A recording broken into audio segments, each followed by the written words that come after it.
Tell us about your initial involvement with the phenomenon. It started through a close friend's experience in the 1970s. A very close friend who went off to California to visit his cousin and decided to stay there for a while. And we started getting phone calls and letters telling him about this wonderful community of people he had met out in California, and if any of his friends had a chance, come down and visit and spend some time. As it turned out, I was the first person that had time off from work, and I decided, okay, I'll go down and visit Benji. Though the plan initially was to just go off and camp in the Redwood Forest together. Unbeknownst to me, there was a different plan on the other side of the country being prepared for me when I arrived. And basically, he wasn't there to see me when I arrived. To make a long story short, in fact, he ended up being in the Unification Church, better known at that time as the Moonies. And the whole story and experience of my involvement was around the kidnapping deprogramming and of my friend, which was made into a series of articles by another close friend, which won a journalistic award for the series, which was later turned into a book called Moonweb's Journey into the Mind of a Cult. Subsequent to that, made into a major motion picture called Ticket to Heaven. All these kinds of, let's say, media brought forth a lot of kind of requests from the public. It was the first major story actually in Canada dealing with the phenomena of cults. And so a lot of people started writing into Josh, who was the journalist, having family problems, looking for information. Subsequent to our friend's experience and getting him out of the group through the kidnapping deprogramming, a few of us decided to get together to kind of respond and on an ad hoc basis create a group called, at that time, which was not incorporated, called Cult Information Center, which attempted to respond to a lot of the family concerns and for information and help. And some of us actually did meet families to help them and talk to them as well. We recognized at that point that what was needed, because there was an enormous amount of requests that we were getting, that a center or some kind of operation that existed on a more full-time basis was needed. So we started going around looking for funding to start something. And our initial contact was through the Jewish community in Montreal, which initially agreed to fund a project of this kind. But I guess the connection I would make with ICSA, or American Family Foundation, is previous to the funding of a full-time project, which I became, let's say, a full-time director, was I was hired to run a series of programs, 4 programs specifically dealing around the cult phenomena that was organized in Montreal. And one of the first people I made contact with was Jack Clark, and he was one of the invited speakers. In addition to, we also invited Margaret Singer, Jean Merritt, so over the period of like months that we ran this program. And that's how I first came into contact with Jack, previous to even starting what was called at that point the Cult Project, which I ran. Let me go back for a moment and find out what you were doing before the California trip. Your background, in other words, fitted you for this. Absolutely, I guess probably having heard Michael talk about his experience a few times about how he got involved, it was just, I would say, blind luck, coincidence that I fell into this area. I was working and had worked for a number of years with intellectually handicapped in institution and workshop settings. And that was the area I kind of been working in for a number of years in Montreal, and previous to that in Vancouver, British Columbia. And it was just by sheer chance, because of my close friend's experience, that this got me more interested in the area, specifically since we later found out there was so little kind of knowledge or information about this subject available in Canada, and also in Quebec, which is mostly French-speaking. Could you detail a little more your work with the organization you essentially founded?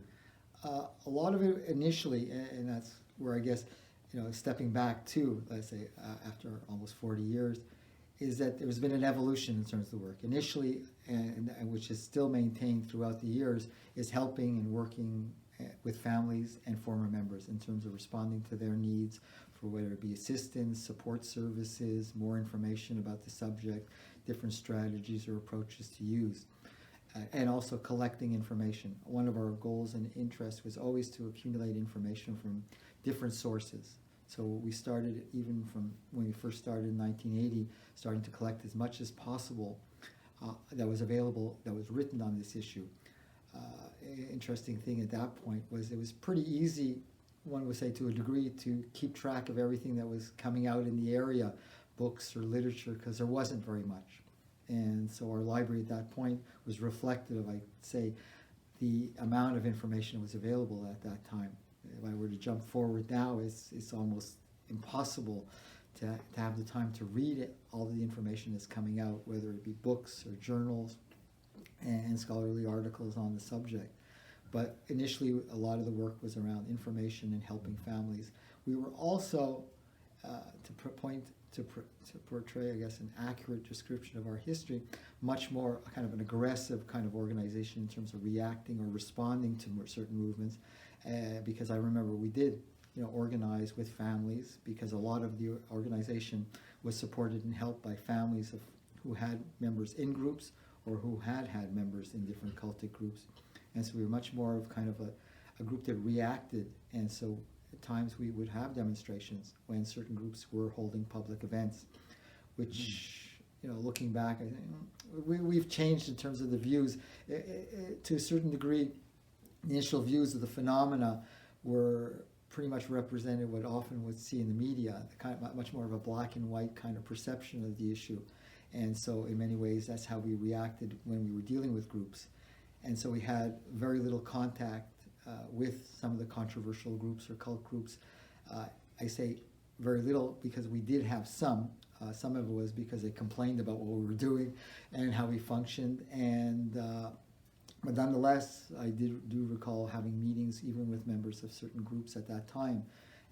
But the approach was a bit more, I would say, aggressive, and less kind of nuanced in terms of, I think, understanding or reflective of what was actually going on in the processes, and how, let's say, groups were not unidimensional and like all bad or all good. And so that evolved over time. But one of the things that has stayed the same is much of our work is kind of dealing with educating people about cultic phenomena, helping and assisting families, former members, and all those looking for information and help about this issue, but also encouraging kind of study of cultic phenomena. You mentioned the support of the Jewish community, an organization, and have you got support from other institutions? The first 10 years we were primarily supported and we were housed within the Jewish community. At the same time, we did receive funding because we were able to obtain grants for different kinds of research projects we undertook. A couple of reports that we published through grants that we got from the federal government or the provincial government. And but at the same time, after 10 years, there was a mutual kind of agreement that this kind of an operation was better suited as an independent, non-denominational kind of center. At the same time, as even though we function within the Jewish community, there was never any question of, let's say, restricting access to information from anybody who called. So we were always available and open to anybody who called for information.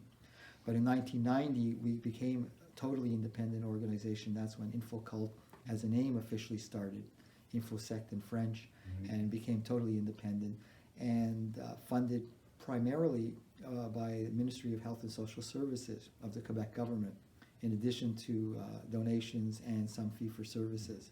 And that's how we functioned since 1990 to the present. This is a European phenomenon, the support of government of some kind. Certainly didn't happen in the United States. So you didn't have problems with government or other institutions? Actually, yes. I mean, soliciting, there's a similarity, I think, in terms of the history at one point between AFF ICSA and Info-Cult. There was at one point, this goes back to a story where a minister in the provincial government, this is why we were getting government money, that we found out and was publicly known as having a family involved in a cultic group. For right or wrong, the organization, we decided that we call for the démission, that the minister should quit. The government should kind of basically kicked this minister out since he was involved in a ministry dealing with the family when his family was involved in a cultic group that was actually separating families and cutting families off from other members. That I think led, though we never had any proof, but it would seem to be, I think, an accurate, kind of analysis that for 2 or 3 years after that, we didn't get our government money, and there was all kinds of strange rationale of why we didn't get it. Our charter wasn't. I mean, nothing had changed in terms of what we were doing, and there was a period where financially we were in a really rough time and really questioning whether or not we would be able to continue. Fortunately, we were able to get the funding reestablished, and we've been fortunate since that time that we've been on relatively stable grounds financially. Do you get donations from the general public who are one way or another involved? Oh, definitely. I would say probably a third of our operation is donation. I mean, sometimes a bit more from individuals, former members, families, a couple of foundations, private groups. Basically, a lot of our work is also, unfortunately, I think, which is kind of similar to other organizations, looking and seeking funding, maintaining and trying to grow is a preoccupation and still there. In terms of funding, government funding, I think to add, we consider ourselves very lucky because we're the only organization in Canada that gets government funding for doing this kind of work. It's kind of definitely a European kind of concept of, funding kind of nonprofits, but we're also lucky as being the only organization to do so and getting it in Quebec, the province we're in, which to some people may be seen as more socially progressive than some of the other provinces. So we consider ourselves very fortunate. I remember you had an assistant or associate way back when. Are you essentially doing this on your own? I'm the only full-time person, let's say, functioning, working. I have presently 2 people who are what I call on contract for certain contracts, but a core of volunteers that handle a lot. Like Danielle, who works with me for a number of years now, is kind of a contractual volunteer. The way she describes it is, I'll charge you when I come into the office, but anytime we deal by phone or email or anything I do for you by email or phone, I don't charge, I do as a volunteer. The other person who is now on contract is somebody who hopefully will be somebody that can be able to fill my shoes in the future.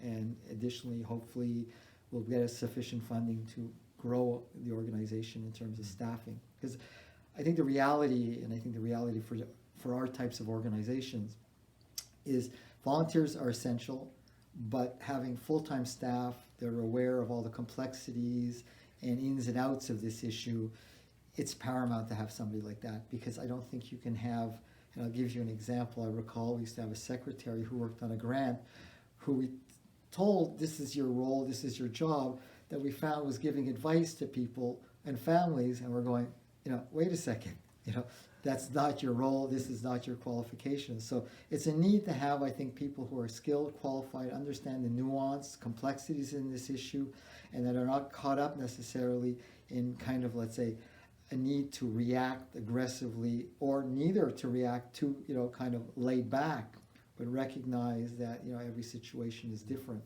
and knowing how to respond. So full-time staff, I think, is very important. How would you characterize your role in AFF? And you can say, start at the beginning and... I'll start at the beginning. What got you today? Well, the first initial contact, I guess, was through Jack Clark, who came to speak at McGill University when we ran this series of conferences in 1978-79 over a period of time. And I think the first contact in a more ongoing basis was being invited to a meeting, an AFF meeting. Now, one of the interesting things with me is my inability to remember what date, and especially going back, I'd say probably 40 years. But because it wasn't just one meeting, that was the beginning, I think, of a relationship with AFF. And I look at it on different levels. I think one of the important levels for me is being involved with, let's say, people like Jack, having obviously met you, Bob, early on, and later Michael Langoni, and a number of other people. was the connection in terms of people who were serious about this area, by serious in terms of advancing the knowledge and being open to diverse points of view, which is also something that helped me in terms of our own evolution, let's say evolution personally, but also evolution as an organization, so that one can say over the years, our two organizations have pretty much similar viewpoints in terms of how to deal with this issue and how we approach, let's say, family or personal situations. But over the years, there's basically coming to a number of the advisory meetings, which were held in the States, having contact and establishing a contact with people at AFFs, yourself, Michael Langoni, and over the years, the different projects that started. And I can't remember exactly where, but at one point when the decision was made to start having these kind of more open conferences, because initially the meetings were kind of closed by invitation, and when the meetings started to become more open, that's when I think we started having more and more of a relationship in terms of working together on the conferences. That was my. You became more deeply involved in a kind of constructive way. Yeah, it wasn't just like coming to meetings. Initially, it was coming to meetings and maybe exchanging information. I think then it became much more, let's say, involved in terms of, let's say, working initially, in terms of helping with the conference and organizing the conferences. Subsequently, obviously, for the last number of years, Info-Cult has been, let's say, one collaborating organization in the international conferences and involved in helping with the other kind of conferences that are being organized, because in many ways this also fulfills our mandate, which is education, helping people, broadening the area of knowledge about this area, which also indirectly for us helps us bring people even from our area into this kind of, let's say, subject, making them aware of what's available. Obviously, one of the distinct difficulties we have that no one else has in North America is we have the language issue to deal with. Most of our clientele and most of my work is in French. Over the years, that fortunately has changed, and more people have become bilingual, so the access to English information, which initially was not very helpful because people didn't understand English, I think over the years now is much more helpful than it was because of people's ability to maybe be more bilingual. There's also more material that have been printed over the years in French, and a lot of it also inspired by a lot of the work that's been done by ICSA and professionals connected to ICSA, because a lot of the academics that I've dealt with over the years, and some who are now on my board or I'm connected with in terms of like colleagues, have, let's say, used sometimes liberally a lot of the academic work that's been done by people who connected to ICSA. Mm-hmm. And so some of them have also becoming over the years more connected to ICSA as well. I think... And well, I should say, and then I guess, well, in 2009, because I came onto the board, or was invited on the board in 2009, if my memory serves me right. Though I don't think it's not really changed much my role, because as my wife would like to say often, I think you talk to Michael Langoni more than you talk to me. I think we spent a lot of time talking. I think part of it is because we're pretty much, I would say, probably the only two people that work kind of full-time in this area in North America. And so there's a lot of the stuff that comes out, and a lot of the issues that we're both familiar with, that we talk about, projects that we're working on, and ideas that, in terms of advancing some of the projects for ICSA. And I think that's why it's important for me, is though it's for ICSA, a lot of what happens with ICSA also has, I think, a paramount influence in terms of our organization and the work that we're doing back home in Montreal. We're more limited, though my interest personally is international. I like, keeping an eye on what's happening international. Our organization is more or less a regional, national in scope, though we do get requests from all around the world. Our major focus is where we're funded, obviously, which is Quebec, whereas ICSA, as the name says, is international in response to international needs and concerns. Great. Michael, have you any questions? It's hard, when you think about, when you think about 40 years and I don't know how, Michael and I go back, when we say, I dare say use the word intimately, but in many ways intimately involved in terms of this area. There's and with so much that we've dealt with over the years, sometimes it's hard to recall specifics. And then the conferences kind of meld one year into the other. The positive things, I guess, if we're talking about conferences, that's been positive is the number of new people that come into it, not just coming to attend, but the new speakers, the interest. And one of the things that when the conferences started, they were predominantly North American. And then we went into Europe, but a lot of the reasons why we end up in certain countries in Europe is not because we just like to be in those cities, but we've been asked to have a conference. Like the recent one of the recent ones we had in Bordeaux was a request by an organization in Bordeaux to hold an international conference in their city. And I think a side note that's important with the conferences when we hold them in cities with other organizations, and I want to mention also, because I'm on the conference committee, ICSA conference committee, is our goal also is to help the organizations in those cities, in those countries. So we go, I would say, not bend over backwards, but we do try to kind of respond to their concerns or what they want to do, which will help them kind of highlight their organization, which will then bring the issue more into focus in the country that they're operating in. If you could think about how the organization could be improved.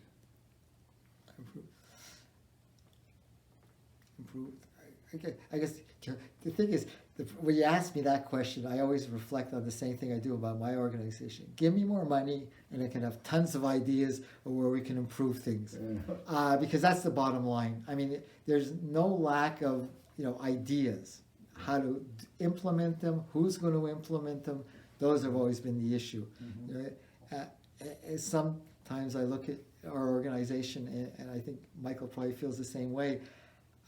And I've had this done to me by people who, let's say, run businesses, is they have ideas and do this, do that. And I look behind me, and who do I see?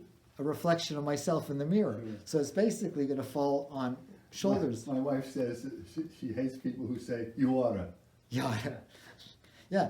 And I mean, and many of the ideas are good, but you look behind you and say, who's going to do it? Right. It's another task, and so that's why I say, I think the need is to increase financially so that you can actually implement a lot of these ideas. Right. Because I've worked with volunteers, and volunteers are important, but I've also had the reality is you train people and, they got pregnant and they have to stop, or, they're moved away, or they have other priorities in their life. The reality, so that, you become conscious of what is realistic in terms of being able to start or put into practice. Because I've also ended up with many projects that have been started that have ended up falling on my shoulders. So I have to say, I think financially is the big thing. I think one of the positives, because it's not just like what is that I've seen, because I've been around since the days of Herb and before, and I mean Herb was amazing. I mean, there's no question. But what I've seen since those days, from the early days, advisory council, is the larger number of people from around the world. And I think there's a recognition that ICSA is, I'd say, probably it's the only organization globally that does what it does around this area, and does it for everybody. I go to conferences by other organizations, which I hesitate to call conferences because they're by invitation only. I call them more meetings. And there's a lot of, let's say, the antagonism against cults or people with diverse points of view on this subject. I think one of the positive things of many things that ICSA does is to promote the issue of dialogue. You don't have to like what somebody says, but at least listen to them. And you can't agree to disagree. But unless you hear what they have to say from their own mouth, that's an important thing.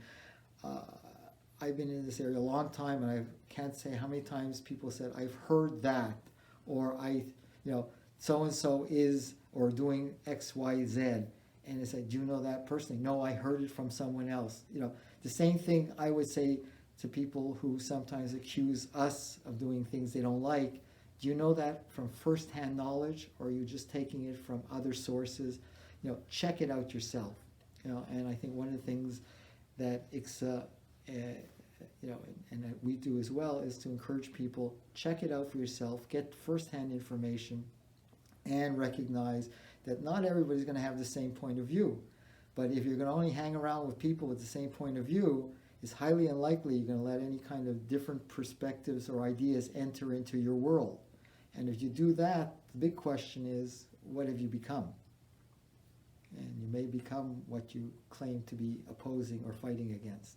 And I think that's a very strong point that ICSA tries to promote, which also, you know, I think some people don't agree with it. But you know what? We say, fine, you're right. You can disagree with it. But that's, I think, one of the strong points that is often not understood, because this phenomena tends to lead to people having black and white views.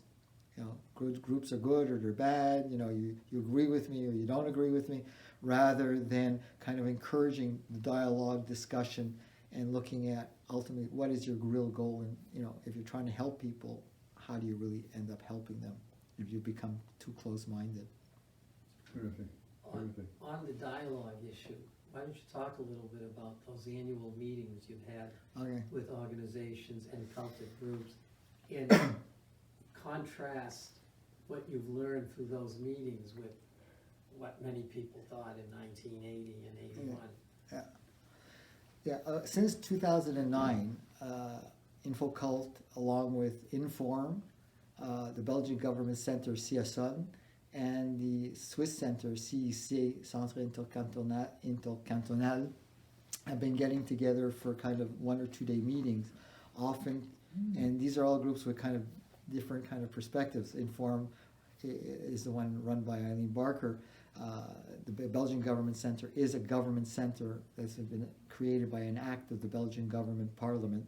And the center in Switzerland is funded primarily by different cantons or provinces in Switzerland, and has much more of an academic approach. We've been getting together since 2009 to either discuss subjects in terms of how we function and, you know, what's going on with our different organizations, but also having discussions with controversial groups, which some people would call cults, around different themes. And themes like aging, education, and these are with groups that, you know, because of the nature of the meetings, I can't mention which groups, but they are some of the groups that most people have heard about or know about, and some are less known. And they've been really informative. And one of them that stands out, it was one of the more recent ones, was with first generation and second generation members of these controversial groups. And what was interesting is that if you're listening to second generation members, a lot of what they were saying is some of the same things that SGAs or former members who have left said about their group. I remember, you know, one woman talking to her father said, I don't like it. It's too structured, it's too tight. The father's going, I wish we were back to the good old days of the 60s or 70s. And it was like, you know, you really saw that this kind of imagery that one had in the 80s, you know, like everything's black and white, everybody in the group has to be viewed the same way, it may have been that in first generation, but now when you're looking at, like, say, now, it's clear that that's not the case. And this was like not just one couple, this was a daughter and her father, but also another, you know, couple of members, you know, who were there, also talking critically about the group, you know, things they didn't like. You know, the fact that, yeah, they're still a member, but they don't like this or that. I had an occasion to visit a group with our, like, during these meetings, and it was at they have a big location in England, and we went to visit their center and spent a day with them. We had meals, and the person taking us around was there with his wife, and the wife, you know, is basically telling us, it's more his trip. My daughter, she doesn't even come. She really doesn't like to come too much. She's at home, you know, whatever, on her computer playing games.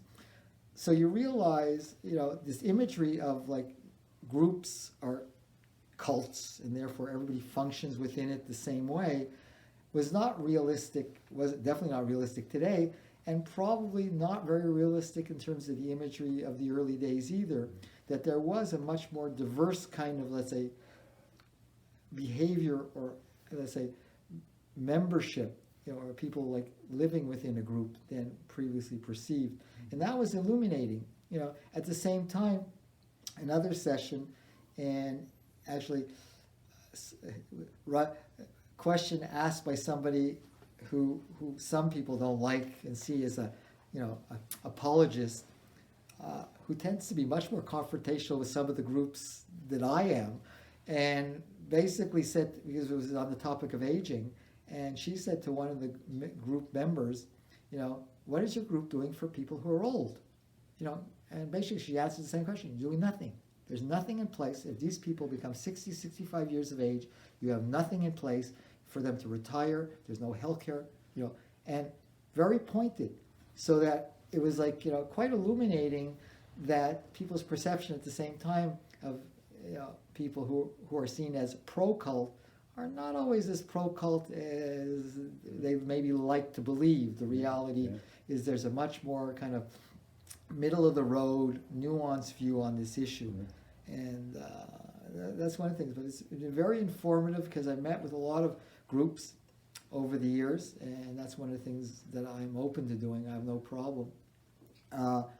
Most of them are quite interesting, and you get a bit more of a sense that it's not that black and white.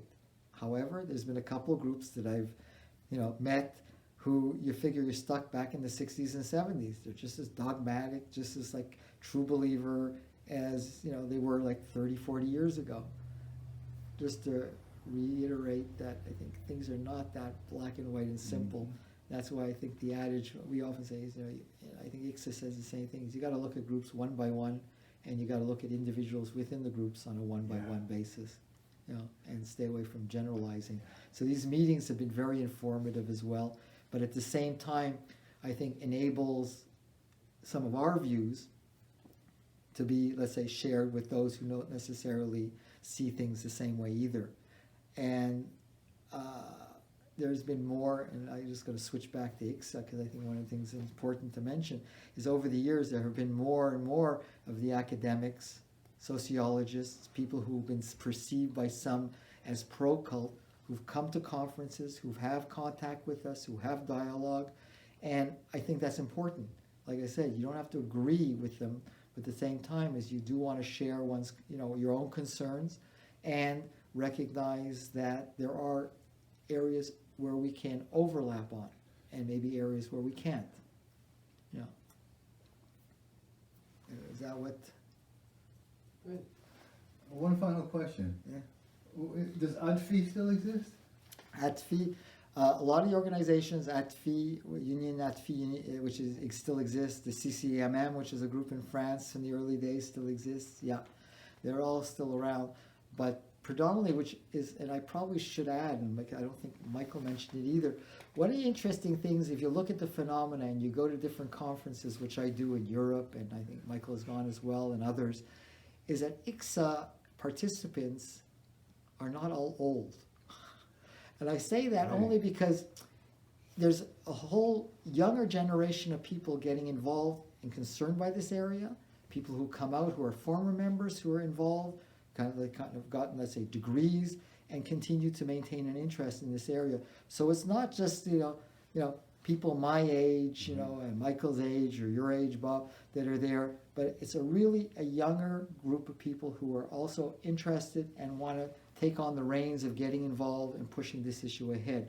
Whereas in many other organizations and meetings I go to, it's funny to say that I may be among the younger people at these meetings, which is distressing to the degree that as an organization, if you want your goals to continue or your mission to continue, it's clear you have to, bring in new blood. And that is not the case. There are certain organizations, without naming names, in Europe, which will probably have to close down because there is no continuity, there is no follow-up in terms of looking for the future. Mm-hmm. And that's, I think, one of the strong points which bodes well for the future of ICSA. I was saying to Michael, because I get the registration, we got a lot of students registering for this conference. Terrific. That is terrific. Yeah. Very gratifying. Oh yeah, so even like in France, it's nice because you see a lot of young people coming there, and if you sit back in, let's say, even advisory, not advisory days, but I go like, if I go like the next conference I'm going to in Europe, because we're still taping, so I won't mention the name.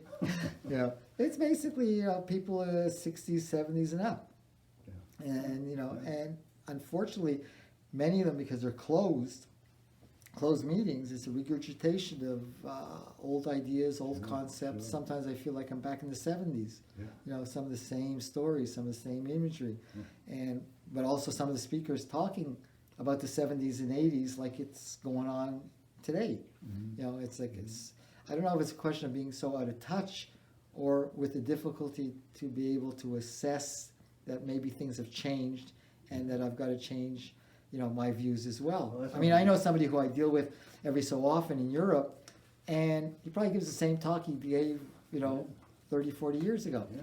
Sleep deprivation, they, you know, the poor diet, you know, which was not even really true in the early days, but was reflective of one or two groups, you know, but the same talk is still going on, you know, so a lot of those views are still there, you know, and I think one of the things that's important, you know, I mean, you can still have those views, but the literature, the research doesn't support those kinds of views anymore. You know, Yeah. not that they really supported those views in the past, but that was more the, let's say, information available to the mass society. Mm-hmm. Yeah.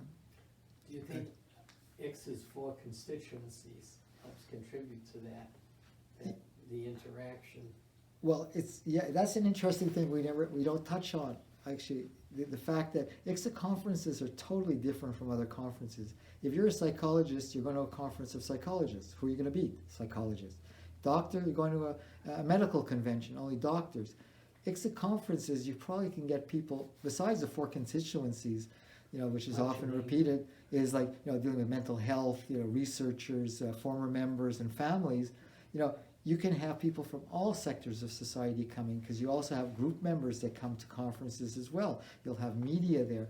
This is probably one of the few conferences, of any, that I've ever heard where you have people from diverse backgrounds, you know, educationally, historically, group affiliation, non-group affiliation, that get together and actually, I think, function in a very convivial and friendly manner. And actually, I think a lot of people who come to the conferences find it interesting. Oh, I read their books and they're so open. They'll talk to me. I can ask them. And people sometimes will approach, because, you know, me, because I'm working at the conferences, and say, do you know so-and-so? You think I can approach? And say, yeah, go talk to them. It's no problem. And they're always, I think, pleasantly surprised that people at the conferences are willing to sit down and talk and spend also sometimes a lot of time with them. So that's one of, I think, I'd say a major difference in coming to a conference like ours. It's also a job in terms of how do you put together a conference like that responds to all these concerns and needs. But I think overall, it is one of the positive, very positive elements of having a conference that kind of brings the people from different perspectives and constituencies together. Yeah. Fascinating. Yeah. I learned a lot. Well, as I say, as I often say in my work, never dull. This is an area of work that is never dull. Unfortunately, it also comes with a lot of frustrations, and a lot of the frustrations deal with the inability sometimes, I'd say, to have people achieve justice when they've been harmed in certain situations, and sometimes inability to actually help people resolve problems or conflicts. You know, there's a lot of successes, but the frustrations is also something that comes with the job. So we'll close out for now. Yeah. Okay. Yeah.